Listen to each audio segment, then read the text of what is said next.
Lombardi, pode, nesse caso, desse tipo de crime, que tinha tantos anos ainda para ele cumprir, ser feito em liberdade, ele aguardar em liberdade? Diante disso, eu entendo o que aconteceu. Esse habeas corpus foi impetrado antes do Bruno ser condenado.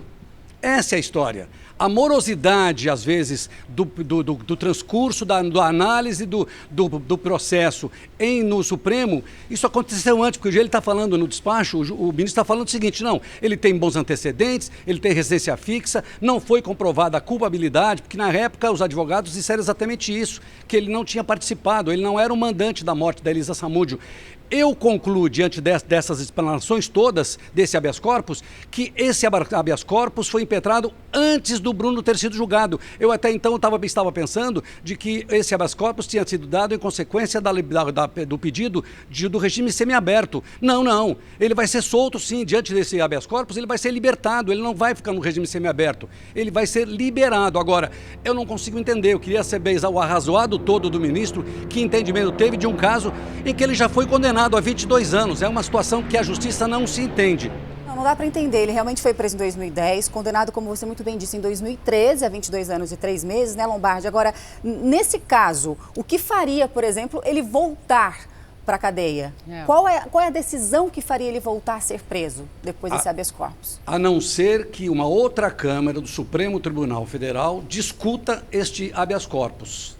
Porque o nosso Supremo é a última instância da nossa justiça. Mas se houver essa discussão, quem sabe esse habeas corpus ele poderá ser revogado. Mas é uma discussão jurídica e nesse meio tempo ele vai para a rua. Pois é, agora Lombardi, o que eu queria tentar entender uma coisa. Eu não sou especialista em direito, mas não tem que cumprir 1/3 da pena, no mínimo, para poder deixar... Não, ele já cumpriu 1/3 da pena, ele praticamente. Ele já cumpriu. Então, em relação a esse ponto, ele poderia. Pela lei das execuções penais, 1/3 da pena sai no regime semiaberto. Mas pelo que eu ouvi o nosso colega dizer do habeas corpus, esse habeas corpus foi distribuído... Ele vai cumprir liberdade, exatamente. Não é semiaberto. Não tem semiaberto, é liberdade, porque esse habeas corpus foi impetrado antes dele ter sido condenado. Porque os argumentos assim: Bruno tem residência fixa, Bruno tem trabalho, Bruno não tem antecedentes criminais, exatamente primário. por tudo isso. É isso que não dá para entender. A gente, inclusive, continua conversando com o Eduardo Costa, que tem todas as informações, apresentador da TV de Minas Gerais. Né, Eduardo? Para a gente até entender, esse alvará, ele foi dado ontem à noite e hoje, portanto, ele deve sair da cadeia. E realmente se refere a um recurso diante da condenação, é isso? Tá bom.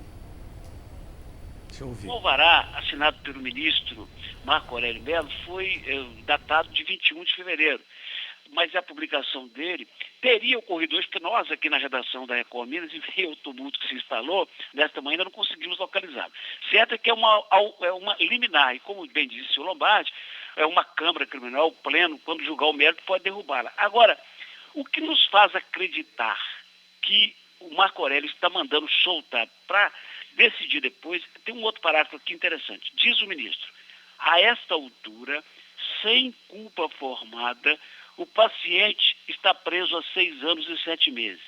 Nada, absolutamente nada, justifica tal fato. A complexidade do processo pode conduzir ao atraso na apreciação da apelação, mas jamais a projeção no tempo de custódia que se tem com a natureza de provisória. O que ele está mandando é soltar mesmo. Inclusive, ele diz mais adiante, finalizando a decisão: advirtam-no, quer dizer, ao Bruno, da necessidade de permanecer na residência indicada ao juízo, atendendo aos chamamentos judiciais, de informar a eventual transferência e de adotar a postura que se aguarda do cidadão integrado à sociedade. Lembrando que Bruno, nos últimos dias, agora, poucos dias atrás, manifestou a interlocutores, a pessoas que visitaram na APAC, que estava absolutamente desesperado, que só não perderam a cabeça porque ele foi transferido da Nelson Hungria, que era uma penitenciária de segurança máxima, para esta APAC. Como se sabe, é um modelo nascido 20, 30 anos atrás em São José dos Campos, e Minas Gerais é pioneira na implantação, tem muitas unidades. É um modelo mais suave, onde o próprio preso cozinha a própria comida, lava a própria roupa, tem uma vida melhor. Mas ele estava se sentindo muito injustiçado, entendendo que ele é um criminoso, que ele não é um bandido e que ele está cumprindo pena e sendo segregado como se bandido fosse. E hoje ele está animado. A notícia que eu tenho mais recente é de que a Ingrid, a esposa dele, com quem ele se casou, inclusive dentro dessa prisão, a PAC, ela está vindo para Santa Luzia, para Belo Horizonte. A primeira notícia é de que o Bruno pretende isolar-se, em deixando a PAC. Quer isolamento, não quer entrevista, não quer badalação.